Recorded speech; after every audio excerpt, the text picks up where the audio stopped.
something to say, there's something to say. Hey everybody, how's it going? This is OurHouse21 here, and for those of you who are new to the channel, RC Physics is all dedicated to understanding technology and RC. So I am an engineer, and part of my goal is to help people understand science, technology, engineering, and mathematics, aka STEM, so that they can help that make themselves a better life and have a great time in RC. So my GoPro Karma drone. This is actually an older drone. They're discontinued. If you don't have one, you're probably not going to get one. You can still find them occasionally online, but I personally think it's a great drone. It is 2016 technology though, so it's a little dated. But this drone is great to use as an example to talk about one of the big issues that a lot of people have with their drones, and that's flyaways. So one big thing that you need to keep in mind is that no matter how good your drone is, whether it's a $1,000, $2,000 high-end Pro-Am drone, an Autel, a DJI, what have you, your drone can fly away.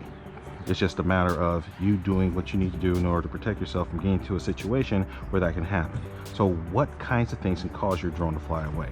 Number one, and this is the thing that gets a lot of people in trouble, flying in a situation where you don't have good GPS coverage. Now, we say GPS is just being a universal term. GPS actually stands for Global Positioning System. It specifically refers to the United States Global Positioning Satellite System. It's a constellation of just US satellites, and they send a signal that is received by GPS receivers, and they use that to figure out where you are anywhere on the world. Some drones use more than one system. There's actually 3 or 4. There's the Russian system, which is called GLONASS. There's a European system, which is called Magellan. I think there's also a Chinese system. So different drones actually will listen to more than one constellation of global positioning satellite systems in order to get a good position lock on where you are. That's why some drones you will see, they'll get 10, 15, 20 satellites locked. This particular drone is limited to only using the US GPS constellation. So, but for GPS to work well for us, you only need 4 satellites to get you a 3-dimensional satellite lock. The more satellites you get, the better you work. But one thing that a lot of people don't realize is that you can actually get GPS interference. And to point that out, I'll bring up one of my favorite apps for supporting UAV flights. It's called UAV Forecast. Okay, so yeah, UAV Forecast. So I just put in a random location in the country. You can go in. One of the nice features about this app is that you can put in a different location. Okay, so if you look at the drone forecast app here, you will see that one of the things it shows is the number of visible satellites and number of satellites locked. In my case, I have it set for just the GPS constellation, since that's what my drone listens to, and let's see how many satellites are visible and how many satellites I should be able to lock to. I can go in and I can change these parameters. I can tell it use GLONASS, use Magellan, and tell the number of satellites that my drone needs in order to have a good navigational lock. Use this app, because what happens sometimes is, it's rare, but you can get solar storms, you can get electromagnetic interference, or you can just get bad geometry where sometimes you don't have enough satellites to maintain a good lock. So if you look down here, this KP here, this is actually giving you an index for geomagnetic storms. What that means is that you get solar flares, you get sun storms that pop up occasionally that can cause extra interference in outer space, which means it's harder to receive satellite signals. They forecast all that because, you know, multi-billion-dollar systems or use all the global positioning satellite systems to move around. So they know all this fairly well. So if you bring up UAV Forecast, it will tell you really well whether or not you have a good lock. Next thing, and you'll notice right here, you need to be concerned about winds. All drones have a certain amount of capability for flying in the wind. Now, most drone manufacturers will list that and will tell you, you know, what's good conditions, what's bad conditions, or at least what's your overall capability are. This particular drone has a wind rating of about 10 meters per second, which translates into about 22 miles an hour roughly. So that is sustained winds. So if I look right here, oh, look at here, my winds at altitude are 22 miles an hour, so I'm green. But if I look at gust, it's showing gusting up to 42 miles an hour. Now in this app, you can change it to meters per second or kilometers per hour, whatever you like to work through. But for me, I can look at my drone and I know that this drone has a maximum top speed of about 35 miles an hour. So if I get caught in a wind gust of 42 miles an hour, my drone won't have enough power to hold its own position. So it could fly away. Now, another great thing about the drone, about the UAV forecast app, so I can click here and it will tell me the wind profiles at altitude. So I can see 33 feet, 100 feet, 250 feet, 300 feet, 500 feet, what my winds are and the gusts are. So I will know if it's safe for me to fly. Now, if you have something like a Mavic Mini that has a maximum speed of around 20 miles an hour and you're showing the winds are 30 or 40 miles an hour and gusting to 60, you need to sit your behind down and not fly. So this is all extra information to help you make a judgment call as to whether or not it is safe for you to be in the air. So last thing, which I'll talk about here, is guys get a little bit overzealous and they overestimate the range of their drone. Now, this GoPro Karma is it has a different interface, but if you notice here, if you look at my display here, all drones have some indicator of what your signal strength is. Mine is down here and it shows me a green, yellow, or red. At first it was green, well now I have green, and if I move a little bit I can get it to go to yellow. This is just because of the antenna pattern of the drone. It's usually you're not flying below yourself, so it's just going between these marks. But if you're out flying, especially for Karma owners, you need to be very concerned about this, because if you get out and you get into the red zone, you are going to have dropouts on your actual camera display, and eventually you're going to lose your signal for your command and control. Now, when that happens, one of two things can happen. Number one, your drone can go into automated return to home and fly itself back towards you, and in which case, when it gets back in range, it'll reestablish contact and you'll be good to go. However, some drones are not set up that way. Some drones will actually stay in position. They'll go into a hover, they'll loiter where they were until signal is reestablished.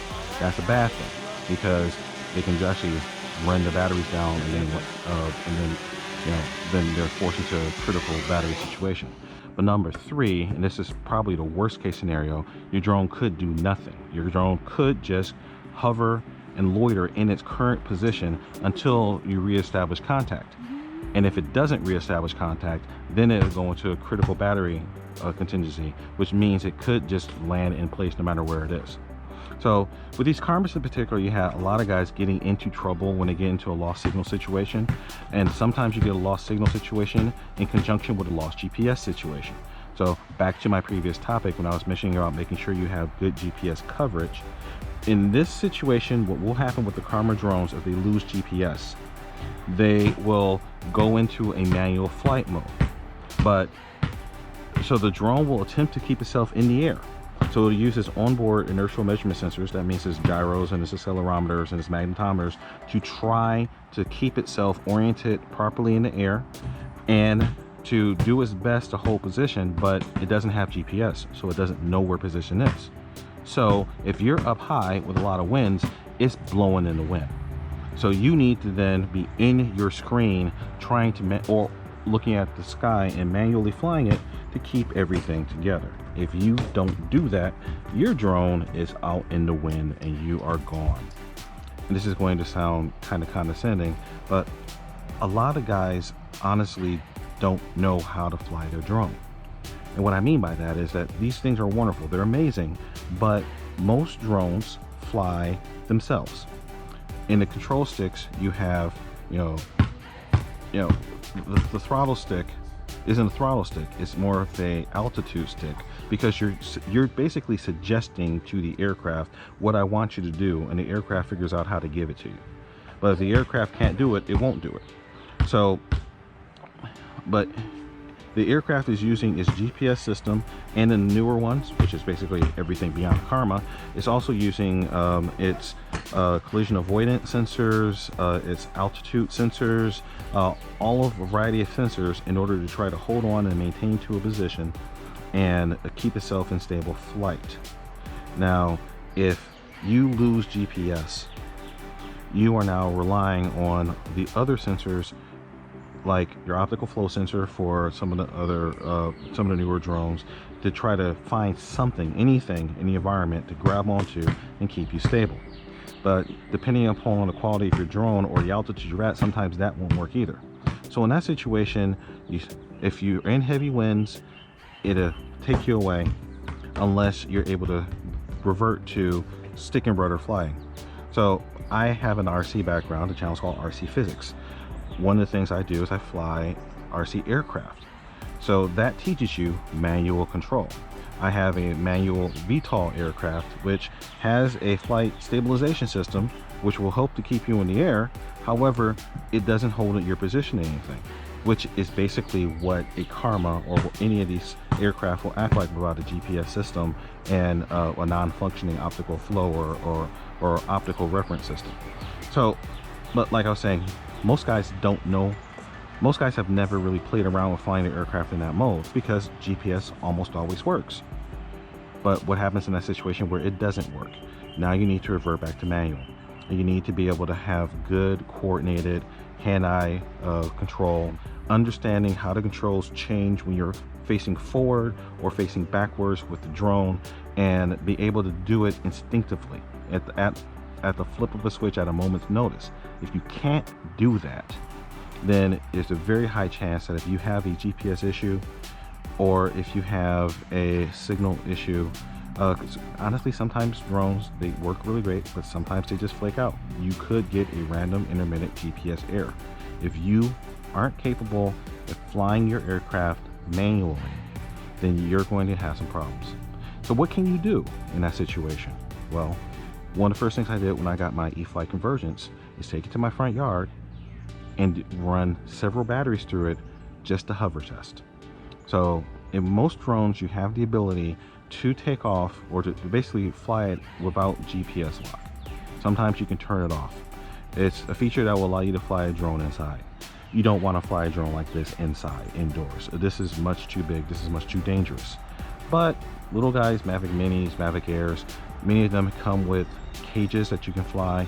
But some guys have access to like a gymnasium, a large atrium, some larger place that gives you an ability to fly safely indoors. So you could take a drone into one of those places and just do what I said. Practice hovering, practice manual control. What that will do for you is get you instinctively capable of taking full control of your drone if the drone starts to encounter a problem.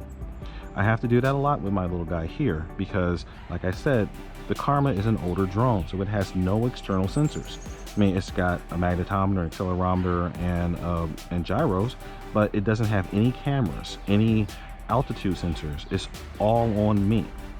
So if I come in, like landing into my backyard, and I'm getting gusts blown around by a lot of wind, and my GPS signal is rocky because I'm right next to a house, it can't hold its position very well autonomously. It's all up to me to step in and to keep it stable so I can land properly. And I mean, heck, even if the GPS was working well, sudden wind gusts popping up and throw off the control loop, I have to be able to step in and make sure that the drone is doing what I need it to do. And that's a necessity for being able to do precision flying types of situations. So, second thing that can happen in that situation though, is if you don't have return to home set. So like right here in my Karma. So on my drone, if I go here and I go into flight limits, like so, I can see I have to set maximum altitude, return to home altitude, and I'll set that to 100 feet. And also have auto return to home on. And what that does is when the battery is low, it will automatically return to home. Okay? Or if it loses signal, I believe it will automatically go into return to home as well. Now, again, you need to be careful about that. Know your environment. If you're in an area with a lot of tall trees, you might want to have your return to home set much higher than that so that you know that you can clear all the obstacles. If you're flying in the city, automatic return to home might be bad because you might fly right into a building. So you need to be aware and set these circumstances depending upon what you're flying around. So just be aware of it. The last thing that I will do to say to help keep you from having flyaways and keep you safe in operating your drone is something that I learned as a flight test engineer. Practice contingencies, practice failures. And what I mean by that is you can't always assume that every situation is going to work great. You need to have in the back of your head every time that you take one of these things off the ground, what am I going to do if something goes wrong?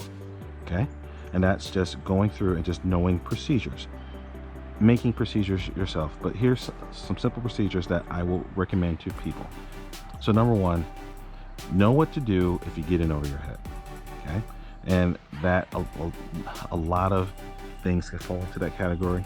But I mean, the simplest thing is what happens if you're up and you lose orientation. I have a coworker who picked up a toy grade drone a little while ago, and he decided to go fly over a lake. And he flew it out over the lake, and then he realized, I don't have any reference points. I don't know where I came from. And the drone was really, really small, so he couldn't really, well, he could barely see it, but he couldn't figure out the orientation. He eventually figured it out. He eventually brought it home. But most drones and their control systems have some sort of return to home function. Mine is right here. So if I get in trouble and I lose sight of the drone, or it's doing something that's unexpected, or if I lose my reference, I'm flying in a desert and there's no landmarks and I can't see it with my eyes, I can hear it, but I don't know which way to go, I can push return to home and it will go to the altitude and come back over to me. And at some point along this flight back, I could probably see where it is and I can take back control of the drone and go back to my business. But think these things through. If I lose signal, what do I do? If I lose GPS in the middle of the flight, what do I do? If I lose sight of the aircraft, what do I do? Simplest thing to do, hit return to home.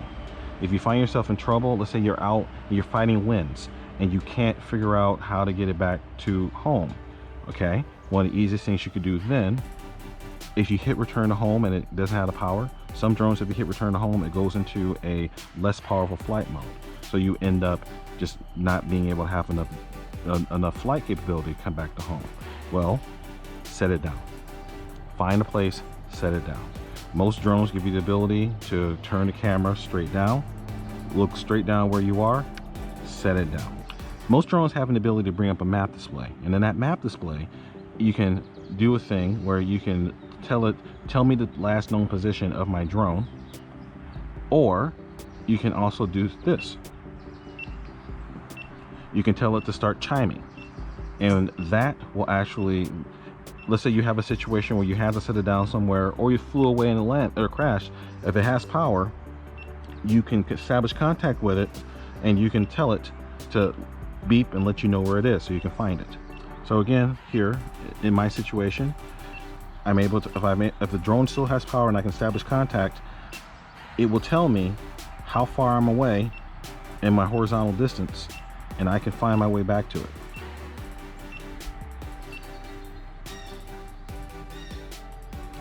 So know the capabilities of your drone. Know whether or not you have the ability to go in and do things just like what I did there. And practice. Little things like that can help you from making very expensive mistakes. All right, guys, I hope this was useful to you. Hope it was helpful. You probably want to see a lot more drone content coming on. I picked up this drone specifically to allow me to take my channel to the next level and get some really good shots of some of my other RC exploits and adventures. So stay tuned. You're going to see a lot more cool things coming from me and from this. And yes, I know it's old tech, and for some perspectives it's obsolete tech, but it still works. And honestly, I think that the Karma, if you know what it is and know its limitations, is still one heck of a tool, because it does exactly what it was designed to do. It lets you get a GoPro in the air and take some amazing footage. You just need to understand what it can and what it cannot do, And once you know those limitations, you also have a better understanding of its capabilities. And you can make some really awesome content with this guy. And honestly, it's just a lot of fun. This thing is huge. This is massive. And this is a sports car. Yeah, it may not be able to do as many automated flight modes. It may not have as many quick shots and things like that built in. But for me, an old school stick and rudder manual type of flyer, I can have a lot of fun with this thing, and I do have a lot of fun with this thing. Oh, and by the way, these master air screw props, they're pretty awesome too. You know, this is powerful, it's fast, and it's fun. All right, guys, so that's enough for this one. Stay tuned. You'll see a lot more of my standard RC content coming up, but you also see a lot more drone stuff. All right, guys, RHouse21 signing out. Remember the mantra: fly, fix, fly, break it, fix it, and do it all over again. Don't forget to check me out on Facebook, Instagram, and all the social media, and on the Cal's Creation fan page, the Venom RC Power Lifestyle page, and all over the place. I'm all around. So you guys stay safe out there, and RHouse21 signing out. Peace.